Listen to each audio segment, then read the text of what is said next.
And I feel like there's a mission behind my music. I feel like there's a reason that I write these songs, and there's a reason that people hear them in certain seasons. And that's really important to me. And I love connecting with people. Welcome to the Female Entrepreneur Musician Podcast with Bree Noble. Bree is a musician, entrepreneur, speaker, and founder of Women of Substance music radio and podcast. Bree's interviews with successful female musicians and industry pros are both inspirational and informational. She also answers your questions about the music business. Bree is on a mission to help you create great music, connect with your fans, and grow your business, and to truly become a female entrepreneur musician.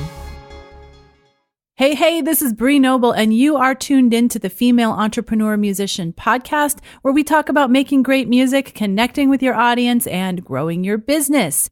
This episode of the podcast is brought to you by my free Musician's Profit Path Masterclass, the 5-stage blueprint for creating massive growth in your fan base and sustainable income for your music career.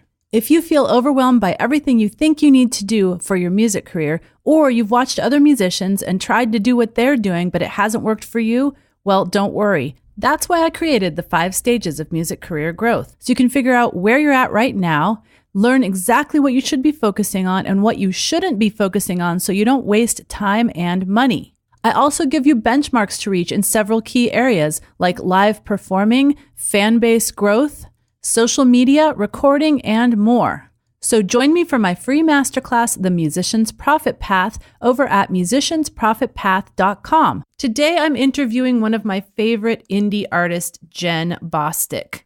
She came onto my radar, back in the early days of Women of Substance radio, and I always loved her music. What I love about it is not predictable. She follows her heart in the kinds of music that she creates. And she does talk about that in our interview today.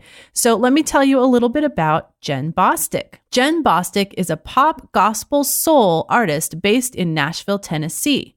Her new album, Revival, produced by 6-time Grammy Award winner Paul Salveson, was released in May of 2018.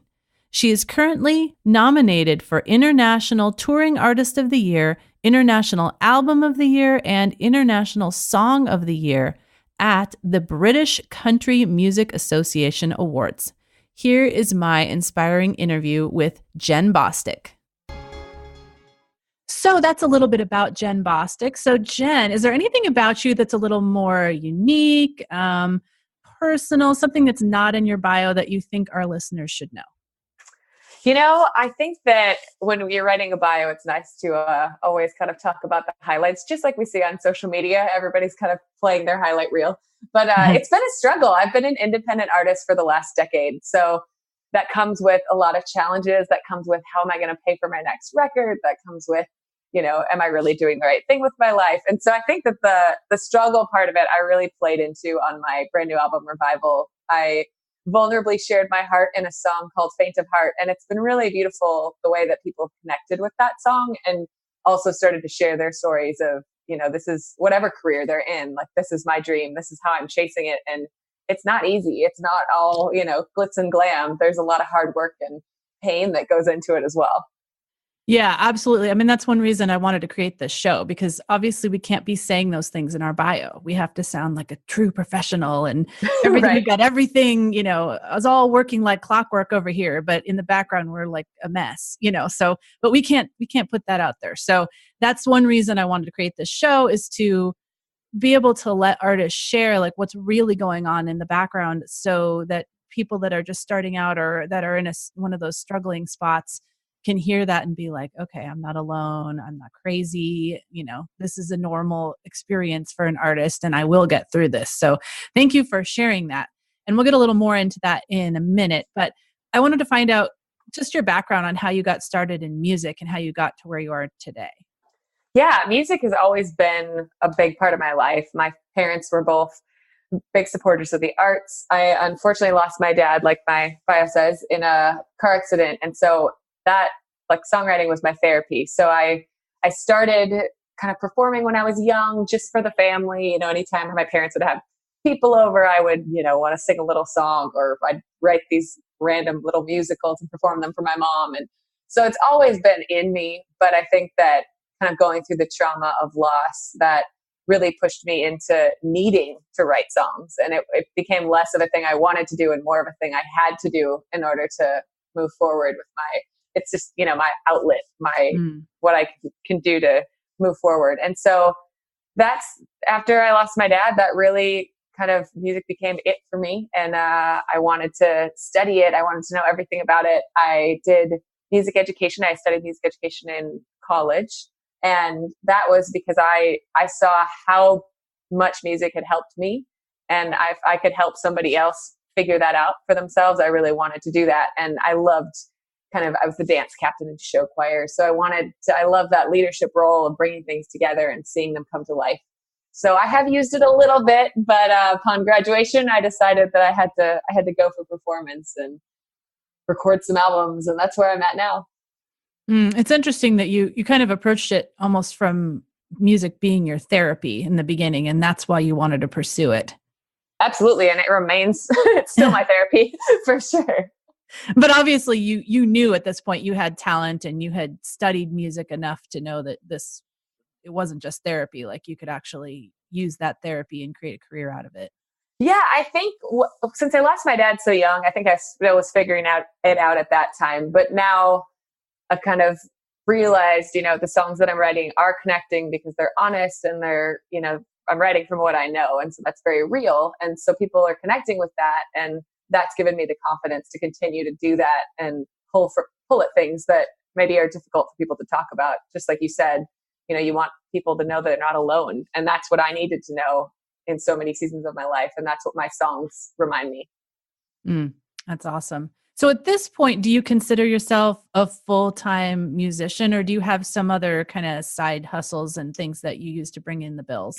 It is full-time music, which I'm grateful for. I play a lot of shows each year, and I work really hard to book them myself. And it's been a beautiful thing. I'm really grateful. Wow. You book them all yourself. We'll talk about that in a minute for sure. But I was looking at your website and yeah, you're playing like all over the place. I mean, one day you're playing in California and the next day you're playing in Minnesota and then you're in Florida. I'm like, wow. Thank you. It's, you go where the opportunities are. And thankfully there have been more and more opportunities that have come up where people are reaching out to me asking if I'm available for things, but I'm still the one writing up those contracts and dealing with all the details. So that's me. Yep. I get it. You're your own manager so far. Yep. Which is definitely admirable. And it is a lot of work. So we have a lot of people that listen to this show that are struggling artists. So I'd love to hear a story or two for you of times that you were really struggling and hitting a wall and feeling like, oh, maybe I should give up this music thing. It's a pipe dream. It's not going anywhere. And how you pushed through that and what you learned. Absolutely. I don't think that feeling of, oh man, maybe I'm not doing the right thing. Maybe it's a pipe dream. I don't think that ever really fully goes away. I get that a lot from people that ask this question. But there are a few moments that I was really encouraged by my circumstances. Before I really had any sort of success in the music industry, I had recorded my first album, Keep Looking for Love. And I kind of went through some different label meetings that didn't go in my favor. And there was a lot of comments saying I was too pop for country and too country for pop and that I didn't really fit in a box and they didn't know what to do with me. And I remember sitting at my kitchen table in Nashville, just praying, saying, and I've always relied, very heavily on my faith, but I just remember praying, saying, Lord, I have done everything I know how to do. And it's got to be up to you now. And you've got to open a door if this is what I'm supposed to do with my life. And if it's not, take the desire away from me. That was a very specific, very passionate prayer that I prayed. And it must have been 3 months later, somebody found Jealous of the Angels on YouTube, sent it to a radio station. And within a month, it had gone number 1 on the songwriter charts in the UK. Wow. Yes, totally out of my hands. It happened and I'm so grateful. And I do remember that very specific prayer that I feel like led me there. Wow. That's awesome. So at that point, I mean, somebody just found it. You didn't go out and do a PR campaign and that kind of stuff. Did that come after? It did. So I released the song. I did a very simple, the Jealous of the Angels music video. It was very simple, very low budget in my hometown. And I recorded the song because it was special to me, not because I thought it was a hit song. And I just started playing it out more and more. So the album was promoted a little bit, but just as much as, I was able to do with my small budget. And then I had no idea that anyone in England would find it. It was a woman named Tracy Harlow, and she found the video at random, didn't tell me she was sending it to the station, didn't reach out. She just did it. And then I found out on Twitter that the station had played it. I thought maybe it was an internet radio station. I had no idea what smooth radio was at the time. And I was just grateful that anybody was listening to my song. And then come to find out, it was one of the most popular stations in Europe. And there was a really big reaction. It went to the top 10 requested songs that week. And from there, BBC Radio 2 and BBC Breakfast. So it was a crazy thing that I hadn't even attempted to, do anything in Europe. I would always had a dream of that. I loved going over there and performing over there, but I didn't know even the first thing about how to do that. And so after the radio success, I put a team together. Thankfully, I had a publisher at the time who really, really helped figure out who I needed to get on board. And that was that. And the next thing I know, I was flying over there, performing over there, and getting to play it at the Opry when I came back. So very grateful.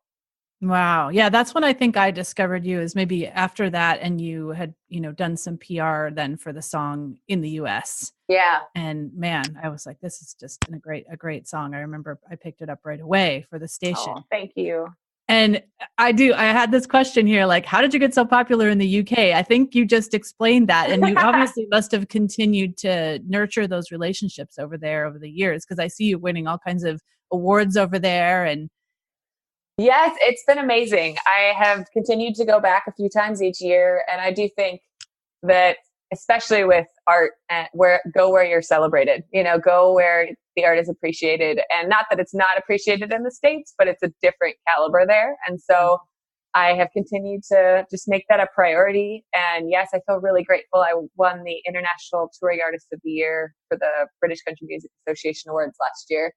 And I'm nominated for 3 this year. And I'm actually hosting this year with my friend Gary Quinn. So that's going to be happening at the end of November. And we'll see. I'm up for International Touring Artist again, and then also International Album and International Song of the Year. So we'll see. That's awesome. I've heard that country is kind of having a resurgence in the UK a lot. And I don't really think of you as country, but I guess you have a country, twinge, maybe country pop. Yeah. Do you find that it's really having a resurgence in the UK? It is. Country music is for sure kind of having this brand new life in England. And it's amazing to see that. I am with you. I don't necessarily I don't even think I identify with any specific genre, which has been my greatest asset and curse, I think, in this business. And that's been kind of my issue with the industry. I'm all over the map. And as an artist, that I create and I'm inspired by lots of different things. And so that's just been a natural thing for me that my fans have grown to love. Like, I get a lot of comments to the degree of, well, we never know what you're gonna do next. And that we love that. We never know what the album's gonna be next. And it's been exciting to kind of just do what I love to do and see that there are people in this world that appreciate it, and it does have a home, Yeah, definitely. So over the years, what has been like one of the most mind-blowing things that's ever happened to you where you're like, oh my gosh, pinch me. Is this really happening? Am I really here? So last year at the BCMA Awards, I got the chance to perform 2 songs acoustically. And it was just to be nominated for an award at all is just amazing to me. It's very humbling. And I remember performing my first song, and it was right after intermission. And I was one of the only acts that performed acoustically. And I was asked to perform acoustically because there was a house band, and they said, we'd really like it to just be you and your piano. And I said, okay, which, when there's a band you're not necessarily competing with, but you're hearing a big sound and then all of a sudden it drops to just acoustic. Sometimes that can be difficult, especially right after intermission. So I thought, oh man, we'll see, this could go terribly wrong, but here we go. And the second I started singing, it was one of those magical moments that hardly ever happens. So it was so special, but the whole room was just hushed. And they were in every moment. And as a singer and a writer, when you have those moments of, big moments in the song where your vocal goes to a certain point that stretches you and you have to work so hard to hit that note, and then you do it and people have a reaction to that in the moment of the song. That happened for me in that song, which was Love You, which is on my new record.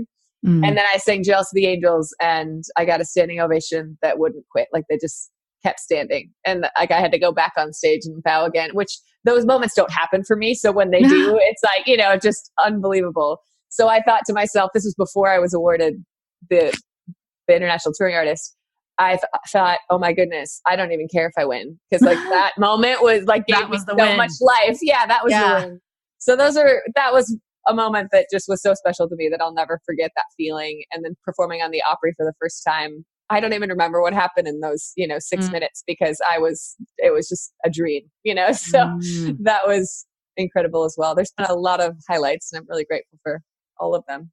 Yeah, I think that's cool. Sometimes like all the applause and stuff we can get is not even as cool as when people shut up and listen to you sing. Right. You know what I mean? Like when you can hear a pin drop, you have them. They're in like the palm of your hand right now, and they're just with you. That, to me, that is even more affirming than applause. Yeah, I would agree with that. That's awesome. So I know that you've had some of your music licensed places. What kinds of licensing placements have you gotten, and how did you find them? So most of the, I guess if you want to call it licensing situations, have been other people covering Jealous of the Angels. So that, I know that's not necessarily like a TV film licensing, but there's a woman named Donna Taggart, and she lives in Ireland. She recorded my song, and it got over 10 million views on Facebook, and it just went I think it might even be more than that at this point, but it went completely viral. And she is just this unbelievably sweet girl, and she's invited me to perform the song with her on her big tours. So singing that with her as a duet at the Dublin Concert Hall to about 800 people, with them singing it back to us, that was also in one of those dream moments where you're thinking, is this really my life? What's happening right now? So that was amazing. And then also Nathan Carter, who has been the Entertainer of the Year in Ireland for I don't know how many years. He also covered the song. And then most recently, a woman named Catherine Jenkins in England covered the song, and she just took it to number 1 on the classical charts over there. So that has been just a really beautiful thing to see. And it's been through, I think, just releasing the song, having people react to the song, and then Donna releasing the song, people reacting, and it's kind of become this domino chain. And I hope it continues to be recorded by many other artists. I recorded it about 7 years ago now. So it's beautiful that other artists are giving it new life. And it's such a special song to me about my dad, that if I can, help others continue to find comfort in their mourning, it's amazing. It doesn't matter to me who's singing it, That's really cool. Do you also do co-writing with other people? Does that get you, kind of some songs out there in Yes, the world? absolutely. Yeah, and Jealous of the Angels is actually a co-write with Zach Runquist and Jimmy Fortune. And so it's been really neat to share all of that experience and success with them. And then there's probably one of the biggest examples of co-writing is an artist named Daphne Willis. Oh, yes. I had her on a year ago. I was thinking of that. I was hoping. Yes. So we wrote a song called Somebody, Someone, and it had its moment for sure. And it's been helping people around the world deal with mental health, and just even, raise awareness of mental health. And it's been really beautiful to see her just blossom and to take that song into the world. And I feel really grateful I even got to be a part of it, So, and it was such a personal day for us when we wrote that song. It has very special meaning for both of us. So that was really beautiful to see her release that. And also another artist, Sarah Darling, I write with. She's a great friend of mine. Who I also interviewed. Oh, good. Yes, I love Sarah. So we wrote a song called Montmartre, which is a place in France, in Paris, and it's this beautiful overlooking the city, and it's a song about a love affair between the city and the sunrise. And she recorded a music video for the song in Paris in the spot, and I got to be there. So that was a beautiful moment. And I think those little highlights in life, where you think, we created this song randomly in, my living room, and here we are like filming a music video for it in another country. It's just those moments are really special. And to get to do it with your friends, Yeah. both Daphne and Sarah are people that I love spending time with and creating music with. That's very cool. I love to hear those kinds of stories. So let's talk about booking. Since you do all of your booking, what are your favorite kind of gigs to book? And have you ever, brought anybody else on to help you with booking, or have you always done it? I love the variety of gigs that I've had over the years. I don't know that there's necessarily a favorite. I do love theaters. There's a different vibe in a theater. And also I've played a lot of wineries, and there's just this neat vibe that happens in those type of places. But I love house concerts. I do a lot of those. I've played, anywhere from rock clubs to little cafes to big stages like the Opry. So I'm really grateful for the variety. I don't know that I have necessarily a favorite, but booking, I have had a few tours that were booked by companies for, a month at a time. But as far as having like an agent, the opportunity hasn't presented itself yet. So I would love to have some help, because I feel like it eats up a lot of my time, and I would love to spend that time creatively. But I also have control over where I get to go and how long I get to stay and all of those things when I'm in charge. So there's pros and cons to both. Yeah, definitely. And how do you like to engage with fans online? Like, what is your mode or your channel of engaging with them? Social media is such an amazing platform that it's nice to get to have one-on-one chats with fans or friends. I feel like over time, as you keep doing shows in their city, I've stayed at so many people's houses and crashed on so many couches. I feel like I have friends all over the world, not necessarily fans, but it's a beautiful thing to get to stay connected with people around the world, which is why I try to be very active on my social media, and I try to get back to all the messages that come in.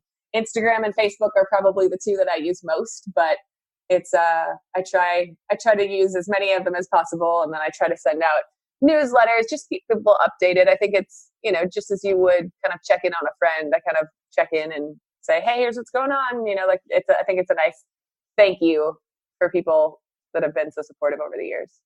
Yeah, definitely. How do you have any tips for helping social media not feel like a grind? Because I feel like a lot of the artists that I work with, they feel like it's more of a burden than a blessing. I think it's important to remember that without people who are supporting our music, we don't have, a job. Right. And I think that we have to remember, like the fact that one person is even listening to our song, like that, there was a moment that it was like the biggest deal in the world, It's and true. For me, I do constantly go back to that, because I have so many songs that, don't see the light of day as well. And the fact that some of them have, and people react, and, the stories I've heard about how songs have gotten people through this or that, whether it's even not necessarily, a really heavy song, just like a fun love song could have met somebody in the right moment. And I feel like there's a mission behind my music. I feel like there's a reason that I write these songs, and there's a reason that people hear them in certain seasons. And that's really important to me. And I love connecting with people about the music and about, even hearing their music that they're writing. And, if I've gotten a lot of people who reach out and say, hey, will you take a look at this? And what do you think? And that's, to me, that collaboration is just exciting to meet people. Like, you could be talking to somebody all the way across the world, but it's because of the internet. It's all right there. It is an amazing tool that we certainly didn't have, right 15, 20 years ago, for sure. I think it's really opened up everything. Oh yeah, for sure. So let's talk about your streams of income. I always ask this question since it's the female entrepreneur musician. Can you give people an idea of the breakdown of your income? Like, just in general, like how much of it comes from touring and performing, how much from merch, how much from licensing and any other, things that kind of make it all up. I feel like as musicians, we really have to have this patchwork of income to make a career. Yeah. I know it's different for everybody. And I think one of my strengths has been touring. And so that's where most of my income is coming from. I would say maybe 70% of my income is from performing shows. So but again, as you saw on my website, I mean, I'm playing all the time and I love playing. And I know that for some people, they prefer the recording side of it, but for me, it's always been about the live. And so that covers a lot of it. Merch is a big thing as well, but I would say more so live in person, physical albums and t-shirts and things like that than digital copies because of streaming and things like that. I don't think people are downloading as much as they once were. I agree. At least my stuff. No, I agree across the board. Yeah. And so I would say those are the main things. And then with other artists covering my songs or artists recording and performing songs that we've written together, that's a very small stream for me yet. Although with kind of these new international opportunities with Jealous of the Angels, it takes about 18 months for me to see any royalties from the time a song comes out. So that could change. And it does have seasons where that is a bigger, income stream for me. But most of the time, touring is my number one. Yeah, that makes a lot of sense. So I'd love to find out something about your new release. What kind of went into that, and what's exciting you right now about this new release? Well, I released my new album Revival in May, and it was a little bit of a scary situation for me. So I worked with an incredible manager and an amazing publisher for about 5 years. And we are still great friends to this day. But right before recording this new album, which is probably about 2 years ago now, I decided that I wanted to do something that was a little bit different than the vision we had originally had. And that was to record music that was bluesy, was rootsy, was raw, felt very live, felt maybe not as many, processed instrument or, created instruments, synth instruments. I wanted to use live people in the studio feeding off of one another. Now, not necessarily a commercial thing to do as far as pop goes, but it was where my heart has always been. And I love artists like Bonnie Raitt and Sesky Trucks and that really bluesy, rootsy stuff. So I got together with some really close friends who kind of pulled that blues soul out of me. And I just wrote for like 6 months. And I'm so proud of the record that we ended up creating together. The creative director at my church, his name is Paul Salveson, and he's won 6 Grammys for various things over the years, and he's a great friend of mine. So I just said, let's do this album together. And my brother played bass guitar on it. My great friend Bart Walker wrote a bunch of the songs with me and played guitar on it. And it was just everything that I wanted to record. It felt like so authentic in the studio. It felt like this is what I was meant to be doing. And a lot of times I can listen to previous albums or previous recordings and be very critical of myself and maybe the choices that we made together. And when I put Revival on, it's what I wanted. Like whether the decisions are what someone else might like, that, that's to be determined. But for me, we did it exactly the way I wanted to, and I wouldn't change a thing. And it still brings me so much joy to put that album on and just listen to it, which is kind of a rare thing for me. I feel like it's easy for me to just kind of be critical of what I've done and how I could have done it better. But this time I just feel like we did it. We enjoyed the moment. We enjoyed the process, and we captured a moment in time. That's an amazing feeling for sure, that like you don't have any regrets. Right. And, being that your previous music was maybe a little more commercial and dialed in, or how have your fans responded to this new album? The fans love it, which has been really encouraging. I haven't had the same radio support that I had with the previous albums, but the live performances, they feel better. I feel like I wrote for my voice. And so everything feels very natural and easy when I sing it. And it's showcasing my voice in the way that I want it to be showcased. And so the fans are feeding off that. And I did a hometown release show in my hometown of Waconia, Minnesota back in June. And so many people said, like, this is what we heard you start singing when you were, 15, 16 years old. So it's amazing that you've come full circle and you're doing what you were initially doing, what feels natural. So that was really encouraging. And it's got a little bit of a gospel flair as well. And I grew up singing in church. So it just feels right, if that makes sense. No, absolutely. And the song Revival is amazing. And I think we'll be playing that on Women of Substance right around the time it comes out. So excited about adding that to one of our playlists. It's been really great to get all this information from you. As I said, when we were talking before, like, I've been a fan for, it's been almost 10 years now, I feel. Like, when did you start? So 7 years ago? I moved to Nashville about 10 years ago. So my first record, probably came out about 10. Yeah. Wow. Amazing. Well, let our listeners know how they can connect with you online and, just what they should look for you in the future. Yes, I am on all the social platforms, usually just the /Jenn Bostic. And then my website is jennbostic.com. That's JENNBOSTIC.